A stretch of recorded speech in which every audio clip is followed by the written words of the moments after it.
Okay guys, I just want to apologise about my voice before we get started. I've had a bad chest cough and cold, and I did lose my voice. It's come back, but it's not back to normal just yet, so I just want to apologise. Yeah, anyway. So the reason for this video and the reason for this YouTube channel is because for the next 12 months I am going to be fundraising and raising as much awareness for the charity Sarcoma UK.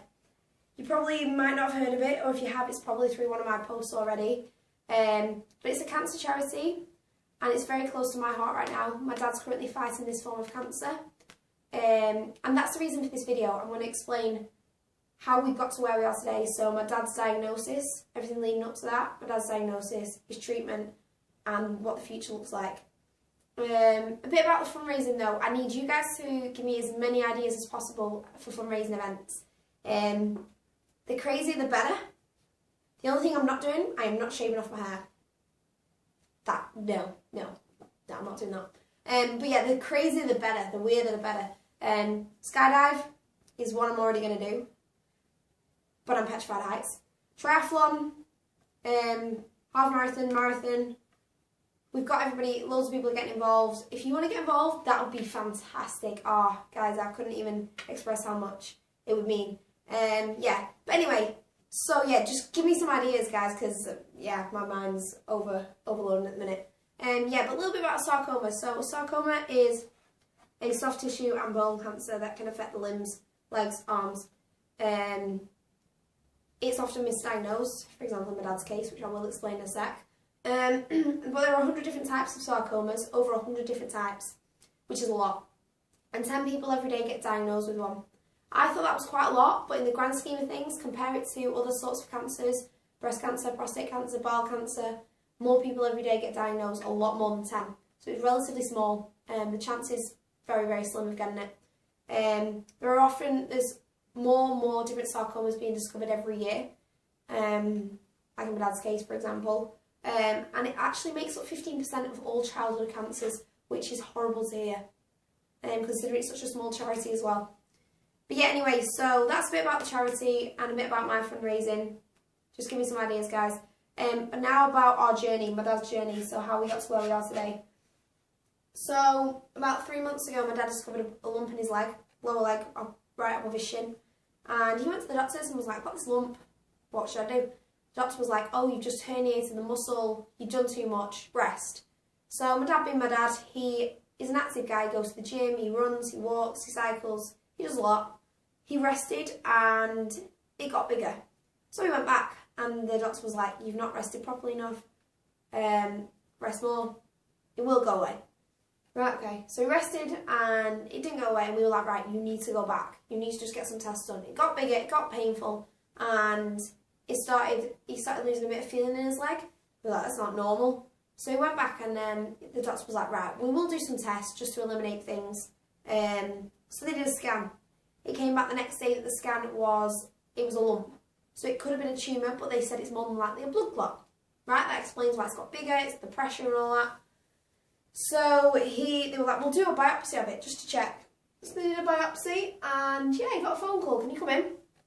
So he went into Preston Hospital and he got told that he had a tumour and it was malignant, and it was this really rare form of cancer called spindle cell pleomorphic sarcoma. Now, I'd never heard of it. You probably won't have either. I got a phone call when I was at work from my dad saying, yeah, I've got cancer. And that was probably the hardest moment of my life so far. To hear that the one person who's brought you up has cancer, it's probably one of the hardest things. And my mum was so strong, it was so good to see. But I had to just carry on anyway. If I'm going to be a mess, if I'm going to be a wreck, what's he going to be like? He's the guy who's got it. So just carry on as normal. So anyway, they then had to test to see if it had spread. And because they had waited so long because of the doctor misdiagnosing it, the chance of it spreading we thought was quite high. Thank God it hadn't spread anyway, it was just contained in his leg. So they rushed him in for surgery a week later and they did the surgery and it was a successful operation, they removed it. However, we were then told that the chances of survival from a sarcoma, from this sort of sarcoma, He's 50%. He's got 50% chance of being here in 5 years' time. That was another tough day. We've had a lot of tough days really. Because you just can't imagine your life without someone when they've been there for 20 odd years. Yeah. But anyway, so that's the story. So he's had the operation 4 weeks ago, 4 weeks ago. Yeah, 4 weeks ago. And he's had a bandage on since then. He's had a couple of complications and ended up back in hospital. But it seems to be going well. He starts his radiotherapy in a few weeks. And fingers crossed he will have got rid of it by my birthday in April. That would be the best birthday present I could ever ask for. They said end of March, beginning of April. Fingers crossed. However, we were then told, even though they've caught it early enough this time, the chances of a sarcoma coming back is 60 to 80% within 2 years. So even though this time they've caught it early enough and he's gonna beat it, the chance of it coming back's relatively high. And yeah, that's a tough one to kind of like get to grips with. But you've just got to cling on to that 40% chance of it not. And so we won't get the all clear for 10 years. To be honest, who knows where we'll be in 10 years? I might not be here in 10 years. Who knows? So you can't look at it that way. You've got to look at it as in, live in the moment now. He's going to beat it this time. He's not going to get it back. He's not. It's not even a chance. So that's a bit about our journey so far. The future obviously is looking good so far.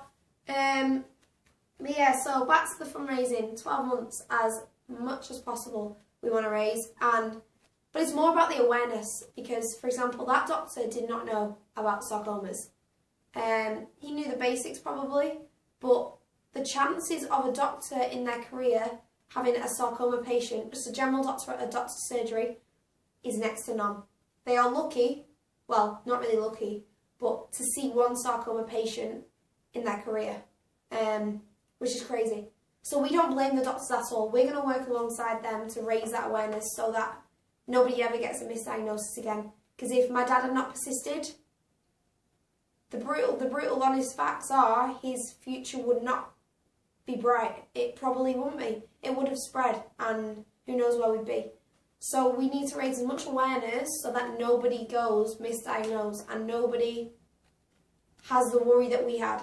But yeah, so guys, just the support has been fantastic so far, and yeah, I just hope it continues for the next 12 months because this means a hell of a lot to all of us. I know my dad will do it for me, and that's why I'm doing it for him, and I'm doing it for people that I don't even know myself because I don't want anybody to go through what he's gone through, of the misdiagnosis and that.